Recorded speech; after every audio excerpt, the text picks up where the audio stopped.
Okay, so hopefully you looked at that expression, you went, ah, the problem with that expression is in the notation that's used to represent the heat transfer. Heat transfer is not a system property, so we can't say what's the heat transfer at state 2 and what's the heat transfer at state 1. Instead, we need to say what's the net heat transfer as the system underwent the process from 1 to 2, from state 1 to state 2. So that's why we use this type of notation, okay, the Q1 to 2. And we never, ever do I want to see you write anything that has a Q with just a single subscript associated with it, because the implication is that you're defining the heat transfer at a state, and that would be incorrect. Okay, so there are 3 types of heat transfer: conduction, convection, and radiation. And like I said in the previous segment, heat transfer is a discipline in and of itself. We could spend 16 weeks discussing the details of each of these modes of heat transfer. So what I really just want to introduce you to today is that the heat transfer due to conduction is proportional to a temperature difference. So if my system is at some temperature other than the system environment, so let's call that the ambient, I'm going to have heat transfer due to conduction. Okay? The same thing is true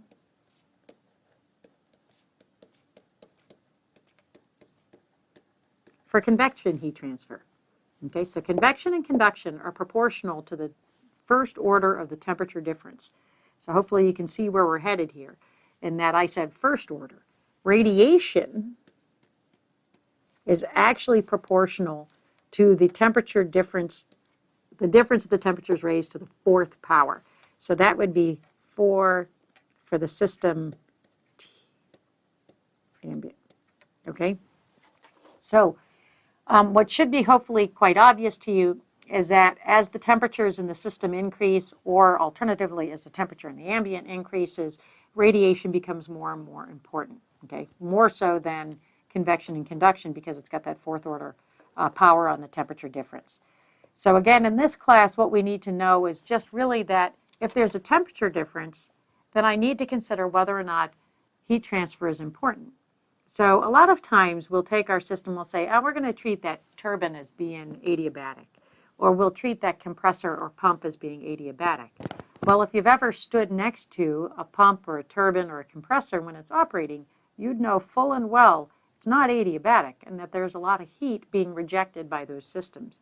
And by rejected, I mean there's heat out of the system. So if you stood next to your pump, just if you even have a compressor that you would use to fill the fill the air in the tires of your car or your bicycle or your basketball, you know that process, you have a lot of heat that's rejected by the compressor.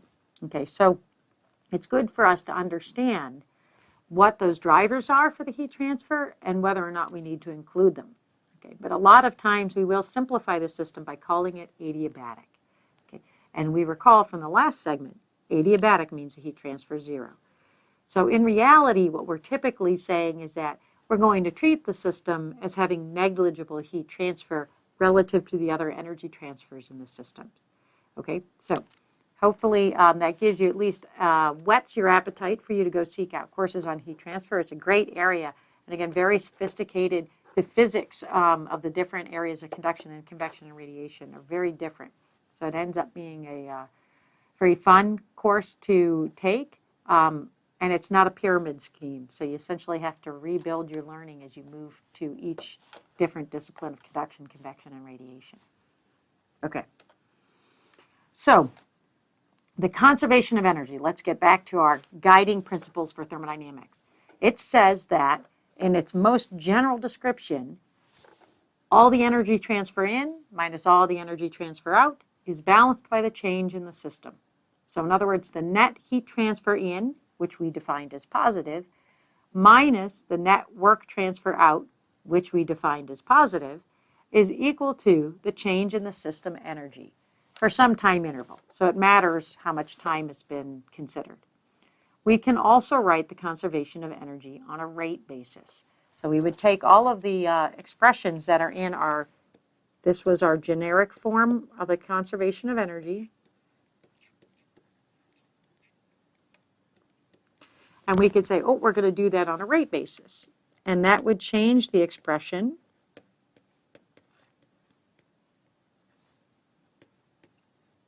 like that, okay? Where again, over dot means rate basis. So hopefully at this point you've learned that thermodynamics is a very sensitive area in terms of the notation. It's case sensitive, it's notation sensitive, the units are important, all of that matters. So be very careful as you take notes or as you do your analysis that your notation is very consistent and thoughtful, because again, that notation is really meant to help you. Okay, both of these conservation of energy expressions are for a closed system. And I will elaborate that. It's going to take us a while to get there before we have the tools to talk about open systems. But this gives us at least enough information to start talking about the next steps in terms of that energy expression there, the energy of the state, that energy expression. Okay. We have ideas on how we would quantify the heat transfer and the work transfer. What about the energy of the system? And again, we already know how to evaluate expressions for kinetic and potential energy. We need to be able to evaluate the internal energy. We need to know how to describe the state of the system at equilibrium, which is described by the system properties. So if I know the properties of the system, I can define the state of the system. Okay. I snuck in there a little qualifier, at equilibrium. I don't want to go into too much detail here, but thermodynamics only considers equilibrium conditions.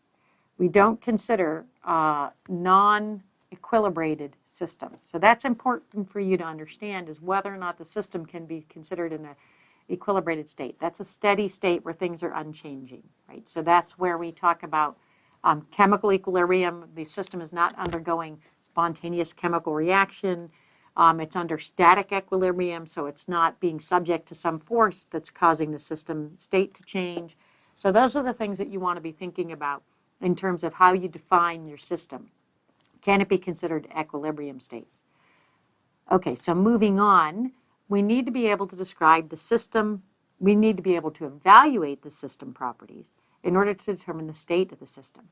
So a long time ago, through a really interesting history, you can look at the development of this, it was determined that you need two independent, intensive thermodynamic properties to completely describe the state of a simple compressible substance. Phew, lots of information there. In reality, I kind of cheated. You actually need two independent thermodynamic properties. They don't have to be intensive as long as you know the mass of the system. So they could be two independent thermodynamic properties and the mass, and that would completely describe the state. But for our class, we're going to say, nope, I need two intensive thermodynamic properties. That means I need the specific internal energy, the temperature, the pressure, the specific volume, the density. What I can't use are total quantities. Well, I shouldn't say I can't. You can, but again, you need to know the mass. So again, we're going to simplify our lives and say we need intensive thermodynamic properties. To describe the state of a simple compressible substance. Ooh, so there's again some seems like that's pretty, a lot of theory might be behind those words, and there is a lot of theory. A simple compressible substance is essentially virtually any of the substances that we're going to consider here would be like air. It's capable of undergoing expansion and compression work, like we've been talking about. So that's what that means. If we were to have complex substances, then our theory would not necessarily apply. Mixtures would be a classic example of something that we would need additional thermodynamic information for us to fully describe the state. Okay. So with that, I want you to be thinking back into the state of materials, and I want you to answer, again, simple question for you, softball. What are the three phases of matter? And we'll follow up on that when we get back.